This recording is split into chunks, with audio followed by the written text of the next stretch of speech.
All right, no time for an intro. A lot of questions. Gotta get into it because I talk way too freaking much and, just gotta do this. So starting with YouTube, you guys asked me some good questions there. Do you have any tips for staying motivated when you're feeling iffy about a project? So if by iffy you mean like you're not really feeling it, there are two possible things that are happening. First is that there's something fundamentally wrong with the art itself that no amount of tweaking is going to fix, in which case you need to start over.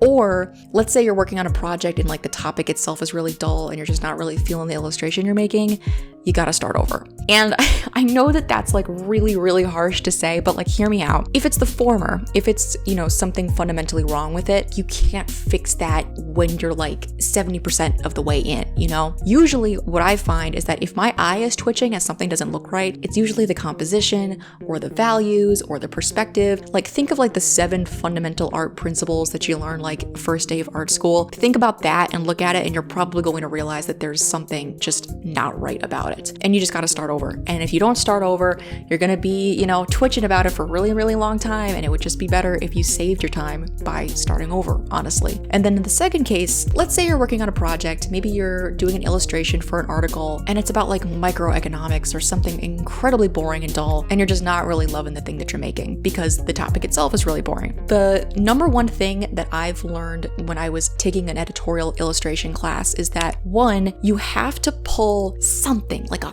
kernel, a nugget, something from the project that you do like, that does interest you, that does inspire you. Maybe it's not the whole article, but maybe it's the theme of the article. Maybe there's some kind of creative pull that you can take from it. And then the second thing is, instead of thinking like, what's the obvious answer, and then just coming up with something really boring and drawing something boring, think to yourself like, what do I want to draw? And then figure out how you can draw the thing and work it for the project. It's kind of like working backwards. And I know that sounds really odd, but it means that at the end of the day, you'll be actually creating something that you really like, and it'll be a more imaginative and creative thing. And because it's something that you like, it's just going to naturally look better. It's going to shine and you'll have way more fun with the project. So unfortunately, in both cases, I think the answer is starting over, but that's just me. What kind of music do you listen to? So I don't really listen to music. I know that sounds really odd, but like I just kind of don't. Like I listen to background silence, or I'm always listening to like YouTube videos, listening to discourse and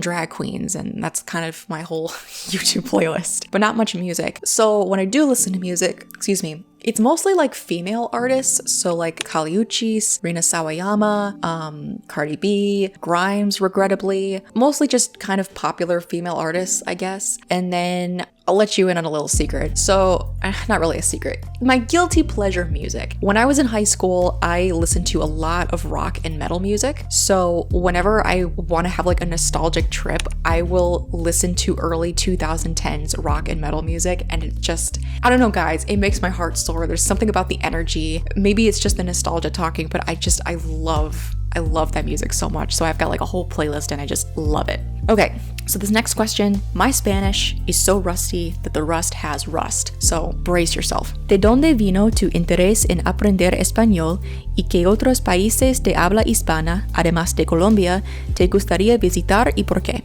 So, this is gonna be like a cheesy, cliche answer, but my fiance is Colombian and we've been together for a really, really long time and his whole family is in Colombia. So I'm learning Spanish for him. That is my main reason for learning Spanish. And that's obviously why I love Colombia and why like I'm a little bit more obsessed with it than the other Latin American countries. But if I were to visit another country, definitely Mexico. I really, really, really want to go to Mexico at some point. It has been on the bucket list for years. There's something about like the color palette, just the style of art, just so many like different aspects of the culture that I've like researched and learned about that I just love. I just really, really love, and I want to see it at some point someday. Who do you think has had the biggest influence on your personal development as an artist? Hands down, Camille Rose Garcia. I don't think you see much of her influence in my work anymore, but she was a major catalyst for me when I was in high school. So basically, when I was like a middle schooler and early high schooler, I knew I wanted to be an artist. I wanted to get good at art. So I was just kind of like getting my skills up, but I didn't really have like a vision of what I wanted to be. I was just kind of like doing art in a vacuum, trying to get better at something. Wasn't really working. But then I found her book that she illustrated, Snow White, and I remember like falling in love with it, just like staring endlessly at the illustrations and being like, oh my God, this is everything. This is what I want to do. This is who I want to be. This is incredible. This is like so inspiring. And because of that one book, because of her art, it propelled me in actual direction. Instead of just kind of floundering, I was actually moving forward with something because I had a vision of what I wanted to do. So yeah, even though I don't think you can see much of her influence anymore, she's everything to me because I don't think I would be even remotely close to where I am now if it weren't for her. What is your favorite thing to eat? Ice cream or donuts? How do you get out of an art block? Like therapy. That worked for me. No, but seriously, try to keep making things, try to keep your hand moving, because not doing anything is never going to get you anywhere. And then the second thing is, and this sounds counterintuitive, but bear with me, don't spend a lot of time obsessing and looking at other artists. Don't look at other art. What I find, at least with myself, is that I fall into art blocks because I spend too much time on Instagram looking at other artists and thinking, oh, I wish my art was like them. Why can't I do this? Why can't I do that? Which makes me upset with my own art, which makes it hard for me to draw, which turns into an art block. And then, to add to the stupidity, what happens is I'm in the art block, and so I lean more into looking at other artists. I obsess over the art even more because I'm getting inspiration, right? That's how I'm gonna get out of the art block. But all that does is make me hate my artwork even more and hate myself even more for not making artwork, and it just turns into this despair cyclone. So that's my advice. If you feel like you're getting stuck or something, you might just wanna take those artists out of the equation because it might be doing you more harm than good. Moving on, if you could be anything other than an artist, what would you be? This is a very boring answer, but my day jobs when I'm not doing art is social media marketing. And I know that's a little dry, but I really like it and I'm really good at it. I like how there's writing, there's photography, there's graphic design. I like how you have to constantly be creative. I like how it's very on the ball. You gotta keep making things. I don't know, it speaks to me. But if I'm to give a fantasy sort of answer, the perfect world sort of answer, anything to do with cats, like working at a cat cafe or a cat shelter or a professional cat sitter, or I don't know, being an international ice cream taster or a professional napper. That sounds like the dream to me. So moving on to Instagram, I asked for their assumptions, not questions, assumptions about me. So first off, you are cool. No, but thank you very much for thinking so. You are a perfectionist. Yes, unfortunately, regrettably, yeah, big time. You are a free spirit, as in you don't follow others but lead the way. So this is true, but I hesitate to call myself a free spirit. I think it's more like stubbornness. I think it's really just me having a very strong idea of what I wanted to do and just bulldozing and then just grabbing people with me for the ride. That's kind of how I operate. You aren't afraid to speak your mind. This is very, very true. So a few years ago, I was going through a really bad time, and part of the reason it was so bad was because I wasn't speaking up ever for myself. I was letting people walk all over me. I was letting them treat me poorly. I wasn't speaking up that I needed help. I wasn't reaching out to others. I was basically just closing myself off and swallowing all of the anger and the hurt and everything. So once I moved on from that, I realized I'm never doing that again. I'm never going to allow that to happen. I'm going to speak up. And ever since then, I just have become the person to be a lot more vocal, sometimes to detrimental effects, but I'd rather speak up and then kind of look back on it and cringe a little bit oh, I didn't really phrase that well, or maybe that was a little insensitive or something. I'd rather speak up than not speak up because it always ends up being worse later. As a teenager, you were popular at school for your personality and drawing skill. I think this is actually pretty true. I wasn't a popular kid, but I think everyone in the school knew me. Even if they didn't know my name, they knew me as the girl who always carried around her portfolio. And who also wore heels and dressed up way too much and wore makeup. Anyway, yes, I was one of the top art kids. So people knew me for my art. And then also I had a pretty big spread of classes. So I took some AP, some honors, but also some college prep, which meant that I was in a lot of different circles talking to people across the whole school. So I think a lot of people just knew me, which I liked. You are a kind person, and even though you got hurt, you still help people as much as you can. Well, just shoot me in the heart, why don't you? Yeah, I think this is true. I've been through so much, you guys, but I find that if I'm helping others, it gives me a sense of purpose, and I love myself a little bit more. You're really hardworking, yet fun and chill to hang around. Okay, I am fun and chill to hang around. The word hardworking, I think to other people, I am very hardworking. To myself, I put myself, like, my expectations are through the fucking roof. So me personally, I don't feel like I'm hardworking, but I also know that, like, it's an unreasonable expectation. So, like, yes, I am hardworking. You're a super down-to-earth person who loves stargazing. I think I am down to earth, and as for stargazing, I live in Connecticut, so there's not a lot of light pollution. You can actually see the stars more than in other parts of the US. And when I was at UConn, one of the things to do was to, like, stargaze on Horsebarn Hill. If you know, you know. And I actually have a lot of really, really fond memories stargazing. Like, stargazing at UConn, that was the shit. I didn't do it often, but good times. You are an organized artist. I am a very organized person. Like, very tidy, very organized. I know where all of my shit is, but digitally, because I'm a digital artist, my digital files could be better. At some point soon, I need to reorganize and get my shit together a little bit. I've definitely gotten better at organizing my digital files because of these long YouTube videos. Like, it's kind of forced me to get better at that, but I'm saying I could be better. You have a good relationship with your teachers and professors. Yes, to a scary degree. I don't really know how I do it, what I'm doing, but for some reason, like, within like 2 classes, I'm like BFFs with every single professor, and I don't really know why. It's just a thing, and I don't even think it's like a teacher's pet thing. I just, like, we vibe. You've never been outside of the United States.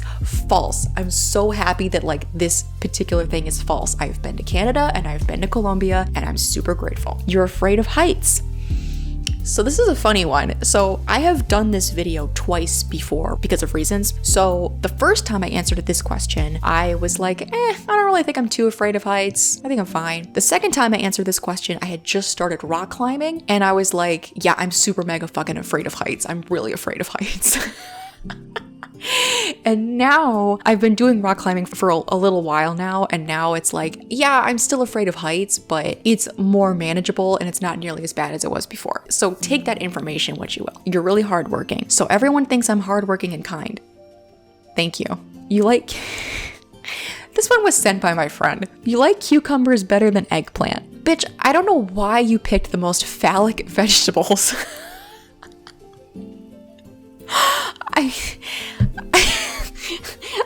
I mean, I do like cucumbers more than eggplant. I hate you.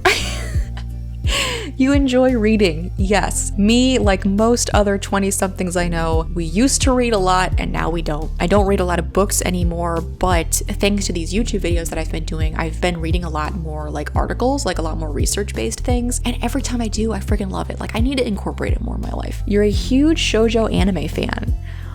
So... This is not true for me, but it is very true for my fiance.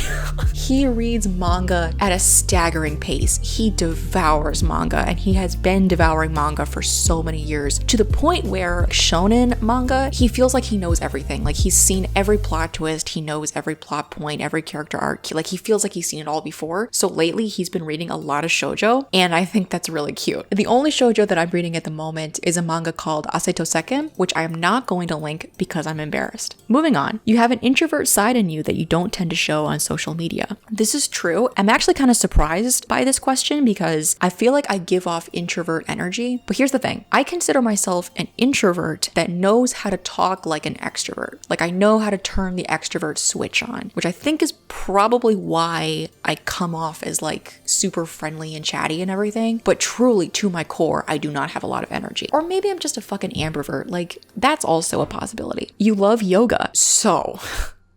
I do like yoga, and I actually worked at a yoga and meditation studio for a little while. Not as an instructor, I just worked there as a social media marketing person. But anyway, so I do like yoga, and I know this was not a part of the question, but I'm going to tell you this anyway, because why not? Ever since I was a little kid, I have always walked on my toes, like constantly, everywhere, all the time, always on my toes, which on the one hand has given me incredibly shapely calves. Like, I have really fucking strong calves, but that also means that like I have very limited mobility in my hips, knees, and ankles. Basically, like all of the muscles are just like super fucking tight. All the tendons are just constantly like clenched. So there's a lot of things that I literally can't do. Like I can't squat. I can't flex my foot back like a normal person. There's just basic things that are literally impossible for me. So while I do like yoga, it is 1,000 times harder for me than it is for other people. And my frustration with that means that yoga is not as enjoyable as it could be. So I do like it and I do it on occasion, but that's my beef. You didn't ask for that, but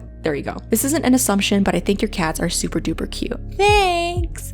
I've been lucky to live with very cute cats. Babo is over there, but I was kind of hoping that he was gonna like curl up over here and it was gonna be like a cute moment, but instead he's over on the other chair like an asshole. He's a butt, but I love him. You don't have a favorite flower, and a blossoming diverse field is one of your favorite views. Yeah, I think that's true. I don't think I have a favorite flower. I think I'm one of those people that like, you could put any plant in front of me and I'm like, oh my god, I love it. What a perfect plant. And like, who doesn't like looking at like a huge field of flowers? God, like the serotonin, I mean, God. You seem like a super nice and kind person to be around. Real sunny vibes. Thank you guys. I think this is very true, and this actually reminds me of a little story. So basically, when I turn the extrovert switch on, when I'm in a good mood and around other people, I really do light up a room. But there's this one story in particular. When I was working at Starbucks, I was the opener. So, you know, I was waking up at 3:30 a.m., getting to work at 5, right? And then we would open at 5:30. Yeah, something like that. Anyway, it was early in the morning, and I didn't even have coffee. But I was always just so happy to be at work and be around some of like my favorite coworkers and see my regulars. So the second the doors opened, I was like on, which meant that every single person who came in, especially the ones who came in like the second we opened our doors and it's like dark outside and like no one wants to be up, they always were like, Jesus Christ, like how are you so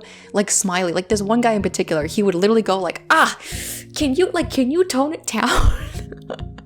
Because I was always just so chipper, and like they would always ask me like, oh, you must be drinking a lot of caffeine, and I'm like, no, it's just water, and then they hated me. So anyway, yes, when I'm in a very good mood, sunny for sure. You are either the most excited or least excited about celebrating holidays and birthdays. So this is true. I think this is pretty true, and I have another story to share. When I was a freshman at UConn, for some reason, me and my friends got crazy into Halloween. For weeks, we all were like constructing these crazy costumes and everything. We were like testing our makeup to see like how we were gonna do it for the day of. We were like trading clothes to get the outfits together. So much work going into Halloween. And then on top of that, there were like certain Halloween related events that I was going to, had events that I was gonna go to on the night of, just all this stuff. And like there was even one night, it was like 2 a.m. and I was like, I'm gonna make a mural in my dorm's hallway. I'm gonna go on the chalkboard. I'm gonna make a Halloween mural. And my best friend had to like pull me back into my dorm and just be like, bitch, go to sleep, like stop. So I was really into Halloween. And then the day of Halloween actually comes, I'm like going around campus where I'm wearing my costume and everything's fine. And then at 6 p.m, lights out. I'm in bed and I'm dead fucking asleep, and I did not wake up for like a good 12 to 15 hours. Basically, I got so excited about Halloween that I used up all my goddamn energy and I just burnt out before I could even celebrate it properly. And if that's just not the most me sounding story, I don't know what is. You are a good debater. False. I think this is false. Debate is all about picking one side and pushing forward with it. And I don't think I'm good at that. I'm one of those people that like, if you give me a topic, I'm going to bounce around from perspective to perspective to perspective, trying to look at it from every angle, trying to understand every angle, trying to like think of all the different things, which means that in a discussion, I contradict myself a lot because I'm going back and forth. I don't know what I'm thinking. I don't have like a singular mission, a singular idea. I'm trying to look at all the different pieces of the bigger picture. The only reason my YouTube videos the past several months have been very like direct is thanks to a lot of 3D chess and a lot of editing. That's all I'm going to say on that matter, but I don't think I'm a good debater. I don't think I can stick with it well enough. I sound like a Libra. I'm not a Libra, but this is the most Libra sounding question I've answered. You have destroyed paintbrushes before. Rip to the fallen soldiers. Yeah. I mean, who hasn't? But like, yeah. I remember in high school, I splurged on this one paintbrush. I spent like, I don't know, $22 on it, which was a ton of money for me at the time. And I did take very good care of it, but there was this one night I was painting and I was lazy. I was really tired and I didn't clean it properly. And then the next day it just, like I revived it, but it was never the same. And I still hate myself internally for that. You hate using the lasso tool. Like as a move tool, I love it. But as a drawing tool, I'm not a fan. It doesn't work for me. I don't vibe. I don't live. But I like the people who do use the lasso tool for actually like coloring and illustrating. I think it's really, really cool. Hides the sadness through bold and happy colors. LMAO, men with love. Like, why you gotta...